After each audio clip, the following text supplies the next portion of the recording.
What up, gunfighters?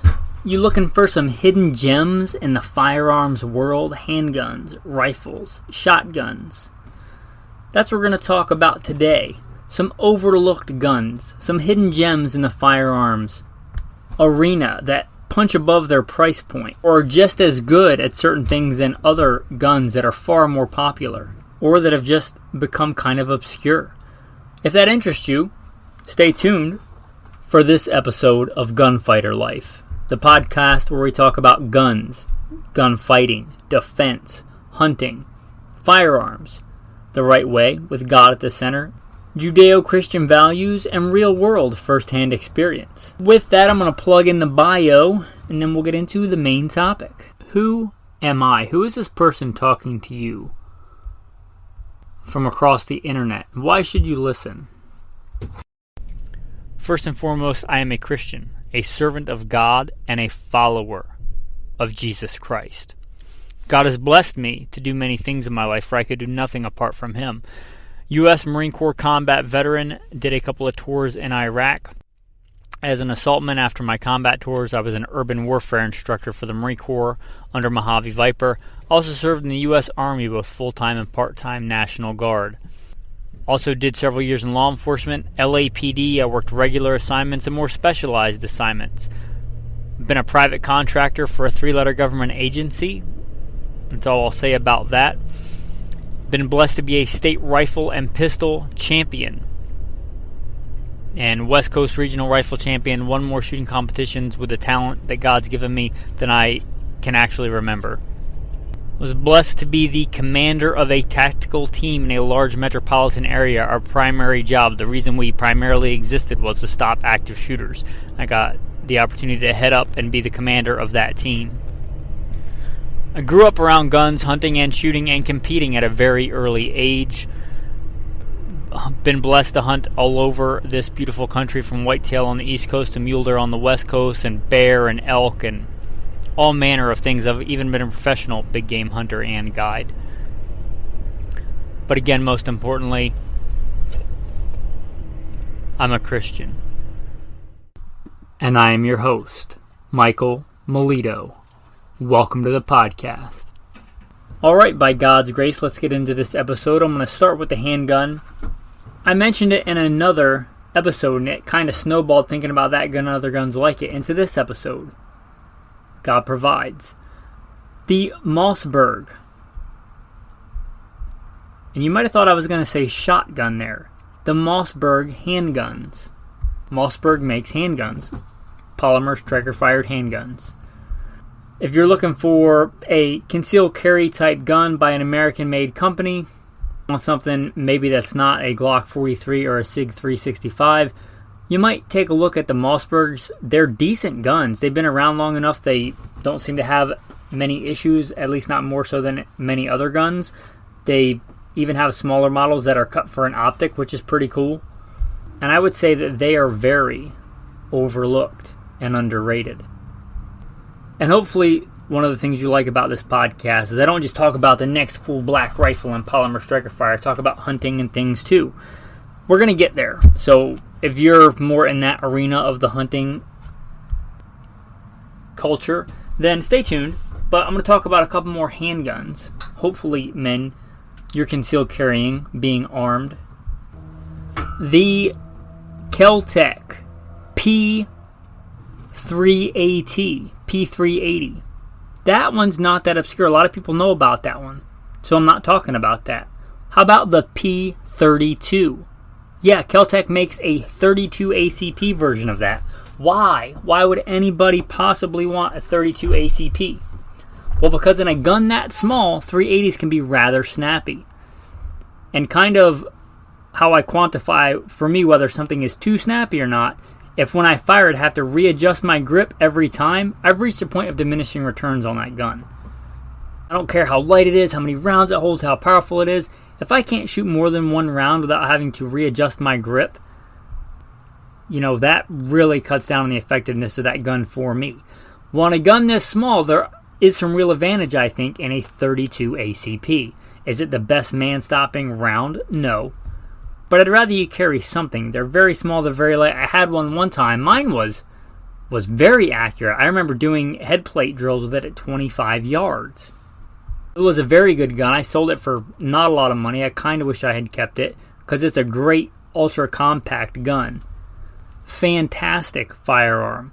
The 32 ACP again is not, a freight train. It's going to be more reliable than rimfire ammo. And again, I'd rather you carry something than nothing. The Kel-Tec P32. Pretty cool. Still, I think, being manufactured, but kind of obscure gun. Another one. Kind of obscure, kind of overlooked. Another polymer handgun. Another polymer striker fire we're going to talk about. Now, the P32, I should backtrack, is, I believe, hammer fired. But the IWI Masada is a really good gun, I think. It has an improper trigger reach for me, for my hands. But other than that, if that wasn't the case, if it had a shorter trigger reach, it would be a very tempting polymer striker fired handgun for me. I probably still wouldn't own one. I'm not, just gobbling up polymer striker fired handguns. But it's a good one. And how many people out there are rocking IWI Masadas? It's a really good gun. And it comes in OD green. That's cool in and of itself. I give it props just for that. That's one of my favorite colors. IWI Masada. It's a good polymer striker fired handgun. Been out a little bit. I haven't heard of any problems with them. They are at a good price point. IWI has a good reputation. They make good stuff, and I have no reason to believe the IWI Masada is not in that basket. Now let's switch over to the world of bolt-action rifles. The Remington 700, the Winchester Model 70, they've been duking it out for decades. Not for any fault of the gun itself or the design itself, but kind of the fault of companies and economics and whatever. Remington has had some issues lately. But as far as designs go, both very good guns. But what about the Savage 110? Great gun. There's a lot of really new models, carbon fiber barrels, tactical models, really good up-to-date models. But this gun, per Wikipedia at least, was designed in 1958. She's an old girl. She's still going strong. Why not as much love? Why not as much respect for the Savage 110? They are phenomenal rifles. They're strong, they're robust, and crazy accurate for any gun in their price point. The Savage 110, I think, deserves a bigger market share than it has. Now, I like controlled round feed, so I do like the Winchester 70 and the Kimber rifles. But honestly, as many animals as I've taken and hunted with the Remington 700, I think if you offered me one of the other new models today, I would pick a Savage 110. I think it's a better rifle. I'm not talking about some crazy custom thing that you get built on a Remington 700 action. I'm talking about from Remington, a Remington rifle. From Savage, a Savage rifle. The Savage 110, it's a great rifle. Why is it not more loved and respected? And since they're not, a lot of them used can be had for not a lot of money. So if you're looking for a rifle like that, a good, quality, robust, strong, accurate rifle, you may give a good solid look to the Savage 110. Another one. Another bolt-action rifle. Weatherby is renowned in the bolt-action world. The Weatherby Mark V for a long time, right? For over a generation now of just top quality, high-end, really good bolt-action rifles in crazy hot calibers. The caliber, like a 300 Weatherby mag, 257 Weatherby, 240 Weatherby. That's kind of a big part of the appeal of having those rifles. Well, you can have those same awesome calibers in a Weatherby Vanguard. It's not a Weatherby Mark V. They don't have the fit and finish of a Weatherby Mark V. They also don't have the price tag. But I think they probably do have the form and function. They're very well-made rifles. The Weatherby Vanguards. Kind of their budget version of a rifle, but compared to the Weatherby Mark V, I'd say they're on par with most other rifles. You're looking for a rifle in that price point. A lot of people, what's not overlooked is the Ruger American. There's nothing wrong with the Ruger American, but if you're looking at that, you may also want to look at a Weatherby Vanguard, especially if you want to kind of take advantage of some of those cooler calibers. If you're a hand loader, you just want crazy screaming fast velocities. A 257 Weatherby, a 240 Weatherby for that pronghorn, antelope hunt out west, or whatever the case may be. I think they're often overlooked, and I don't think they should be. Weatherby Vanguard is a good rifle. Next one, going from bolt-action rifles to America's rifle, the AR-15. The Tyranny Destroyer, the right arm of freedom, whatever you want to call it. PSA, Palmetto State Armory, has come on strong on the market in the last, 5 years, 10 years. They've really come on strong in the last, I'd say, 7 years, 5 years, somewhere in there. May have been around before that, but making up a large chunk of the AR market, at least that I'm aware of.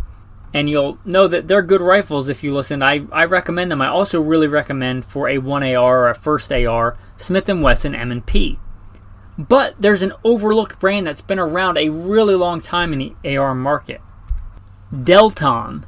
Now these were kind of your go-to good but affordable AR-15s, 10 years ago or so, before all the market vomited out all these new ARs onto it. And there's a lot of really good ARs on the market. But if you're looking for that really good, well-made, but affordable AR-15, maybe there's a model they make that somebody else doesn't, or maybe there's some features that you want. But Delton, D-E-L-T-O-N, Delton, they've been around a long time.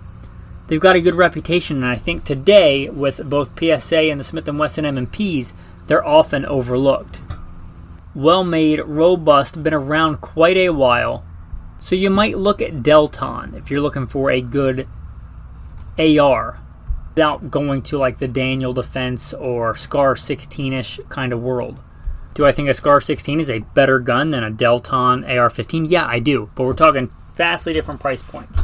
For a good entry level, nothing wrong with PSA, nothing wrong with Smith & Wesson M&P, but I don't think they're overlooked. They're kind of the go-tos. Don't overlook Delton. Give them some consideration. Even if you pick one of the other ones, at least look at Delton and see if they offer something that you're intrigued by or want. All right, going back in time. America's World War I handgun, the 1911.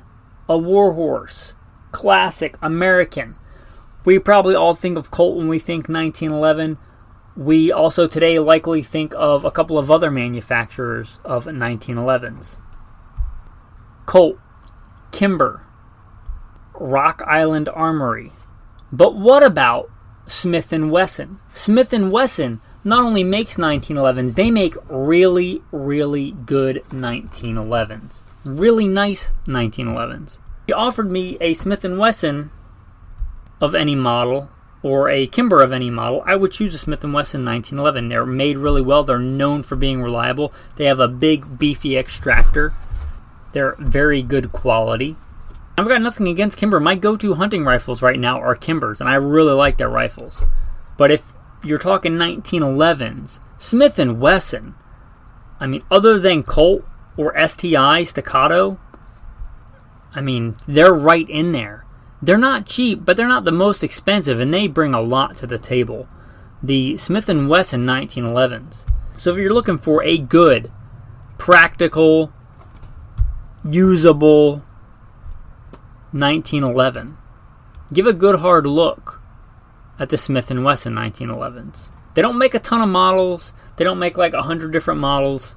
Not nearly the amount of Kimber or some of the other ones, but they make really good models. So maybe give the Smith & Wesson 1911 a look. Now, talk about a company like Palmetto that's come on strong in the past, 7 years, 10 years. SIG. SIG is just kind of doing everything. They got optics, they got rifles, they got pistols. They haven't come out with a revolver yet.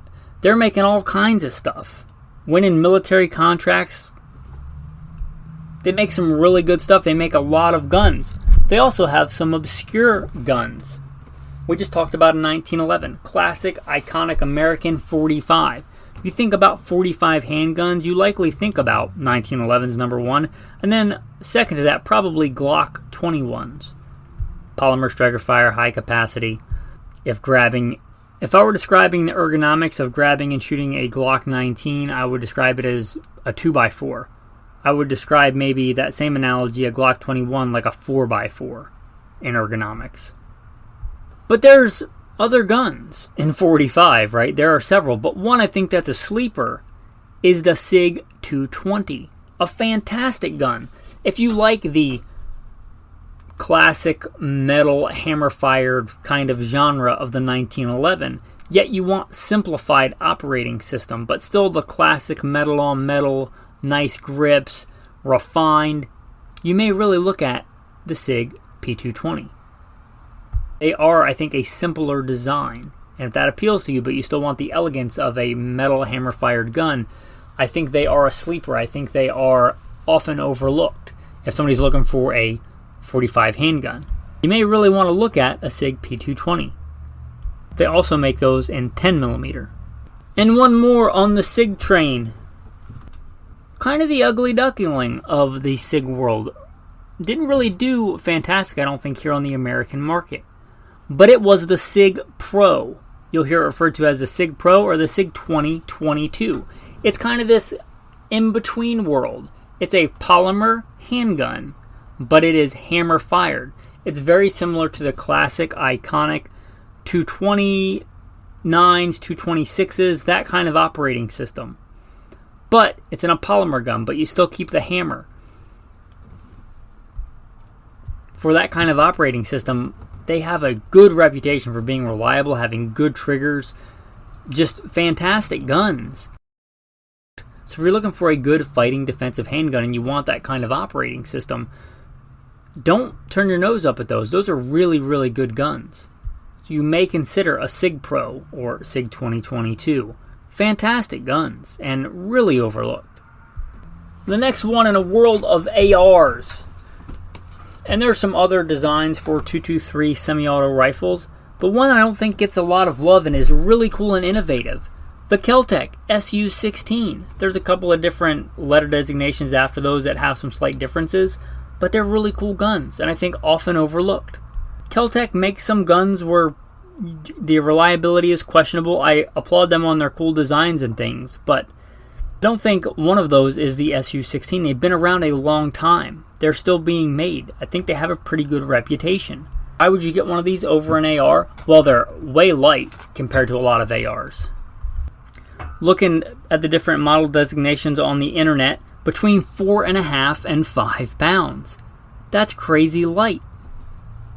That's really light for a semi-automatic .223, let's call it fighting carbine. Also, they fold. Also, they have a fold-out bipod on some of the models, if not all of the models. Some of them can even be fired when they're folded.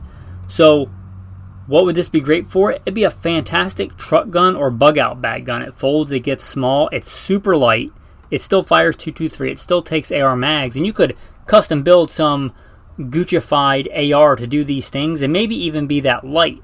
But you're gonna spend a whole lot more, I gotta imagine, than you're gonna if you just go out and buy a Keltec SU-16. And another benefit, I think, is a piston gun, much like an AK-47. Now, I'm not saying this is as reliable as an AK-47. I've only dealt with these a little bit, but when I have, I've been impressed.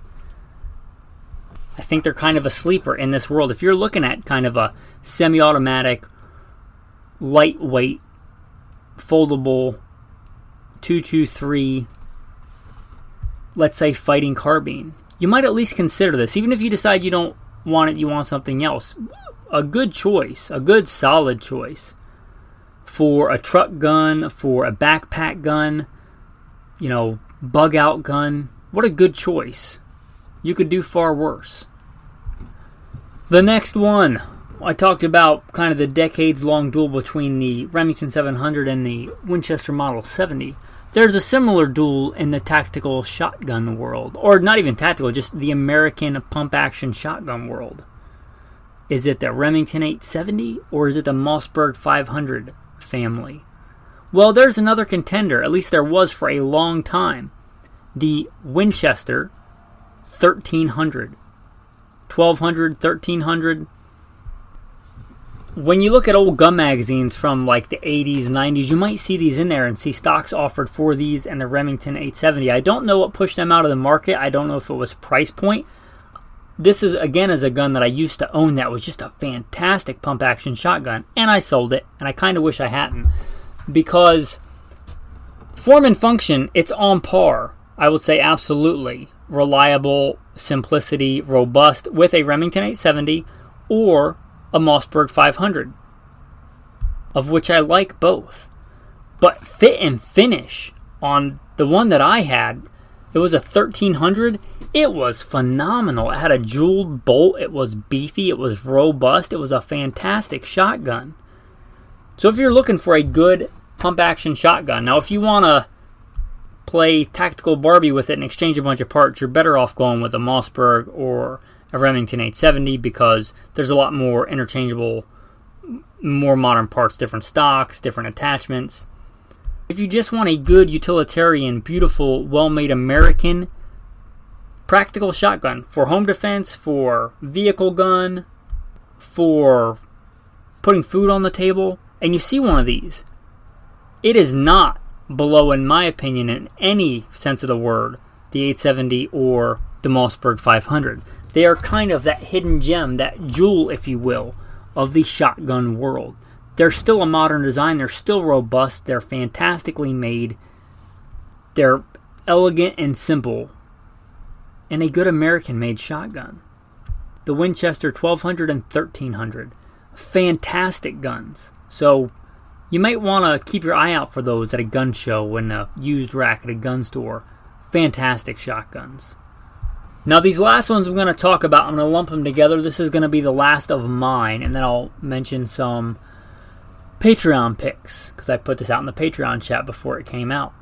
But for mine,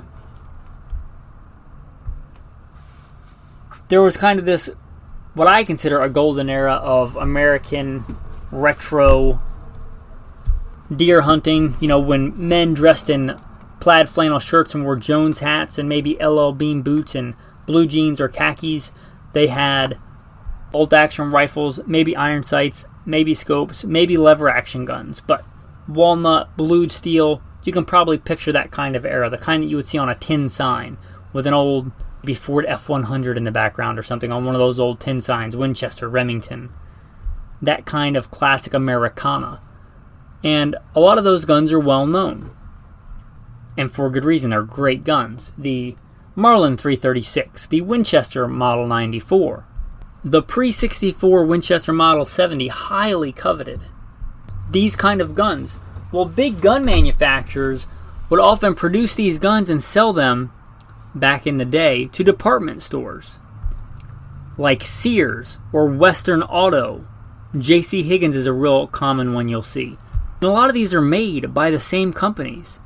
I was looking for an Alaska rifle. I was trying to thinking outside the box on that. There's a J.C. Higgins model, I think 50, and you look at it, and it's a J.C. Higgins, which you hear that and like, what is that? That sounds like not a gun I would want.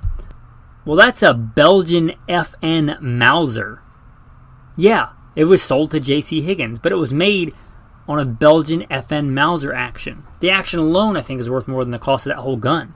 And it's a 30-06 with iron sights, which is what I was kind of looking for. Now, it wasn't stainless, so I don't think I'm going to get it for the Alaska rifle, but it wasn't expensive. I got to imagine if it said FN Belgian Browning, 30-06, likely would have been far more expensive, but it was an FN Belgian Browning, the receiver. Also, a lot of these guns, like not exactly sure, I could mix these up, but Marlin 336s, they might make an edition and sell it to Western Auto or Sears or both. Sears, yeah, used to go in Sears and buy guns. You used to actually be able to order guns from the Sears catalog. That was a thing. And a lot of these really good classic guns will have, if not an identical, a very similar gun, maybe made by Winchester, Remington, Browning, who knows whom else, and sold under these other names. And they're hidden gems in my opinion. If you can get a good controlled round feed bolt action rifle from this era that's stamped Sears, to me that just makes it a little bit cooler. I don't really care if it's stamped Winchester or Sears. Although, to be fair, I'm not a gun collector. This is gunfighter life. But they're really cool guns. If you wanted to get into gun collecting and were kind of on a budget, you may look at, instead of collecting the name brand guns, maybe collecting these guns that are the same, like those kind of bolt action rifles, or the 22s or whatever that are J.C. Higgins, that are Sears, Western Auto. A lot of times they don't demand those high prices. And I think they're really good guns from that era to be measured against the guns of that era. So, hidden gems for sure. Overlooked, I think, absolutely deserve to be in this category.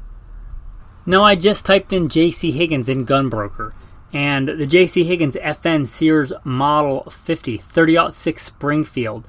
Now, this auction is not over, but it's up to $225. Again, I think the action, just the Belgian FN Mauser 98 action, which is what that is worth far more than that. So you may want to keep your eyes open for these hidden gems.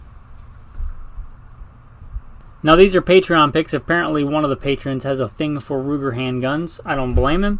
But he lists the Ruger Security 9, the Ruger P Series, P89, P92, P95. I'll be honest, I was familiar with the Ruger P89. I don't even know about the P92 or 95, so yeah, I guess they are often overlooked. I didn't know about them. And the Ruger SR9. I would say on the Ruger handguns, if you're looking for an American-made handgun and you're on a budget, give Ruger some strong consideration. I have no affiliation with them, and I don't get any kickbacks from them. I take no bribes. This podcast is listener-supported. If you want to support, go to Patreon.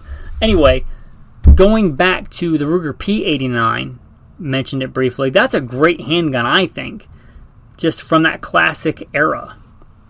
Is it as modern as it stood the test of time like a Glock 19 or Beretta 92? No, but I still think it's a good handgun.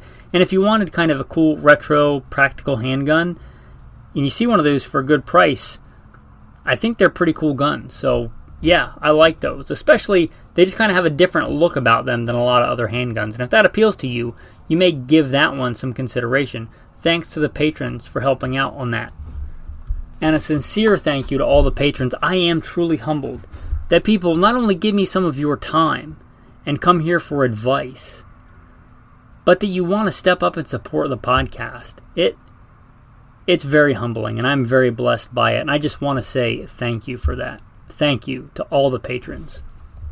With that, the tactical tip of the day, and then the tactical verse of the day.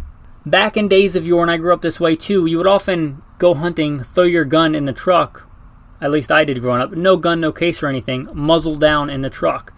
And I think this was pretty common by the number of guns I see this issue with. You look at the crown of a lot of these older hunting rifles, and it looks like a rabid pit bull used them as a chew toy.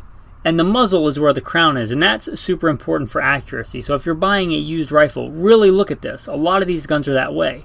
Now, if you're going to re-crown it or re-barrel it, who cares? But if you want one to take out and shoot, look at the front of that. If it's a blued barrel and the very end of it is all worn off, that's likely because somebody put it down in the truck with rocks, with dirt, with who knows what. And rode around like that. Just was kind of the gun culture of the time, I think.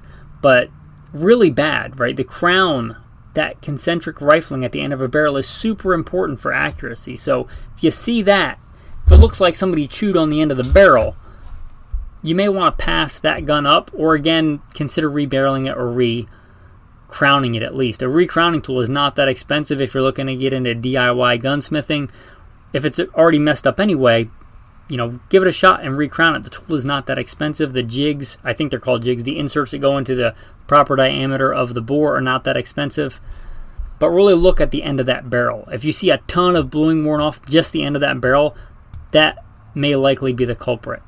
And that indicates there may be some damage to the crown of the barrel, which again is super important. You think about when that bullet exits that barrel, you want everything to be symmetrical and perfect. Now, nothing on this earth is perfect, but as close to that as you can get. If you have big gouges and things taken out of the rifling in that barrel, it's not going to be concentric. Some of that gas can escape from one side or the other, destabilizing that bullet. hurting accuracy. So really consider that. Tactical verse of the day. This is from Romans. I will show mercy to anyone I choose, and I will show compassion to anyone I choose. So it is God who decides to show mercy. We can neither choose it nor work for it. Commenting on that, grace is unmerited, unearned, divine favor from God. We are His servants. We should do the right thing because it's the right thing and it's good for us. But God chooses to have mercy on us, not because we deserve it, because He is rich in mercy and chooses out of His own sovereign, divine grace to love us and give us favor and have mercy on us. If you ever think that God owes you anything, He doesn't owe you anything. You owe Him everything. You would not exist without Him. You would not draw breath without Him. You would not continue to have a heartbeat without Him. He owes you nothing. You owe Him everything. Remember that in life. Keep a proper perspective. Thanks for listening, and have a blessed day.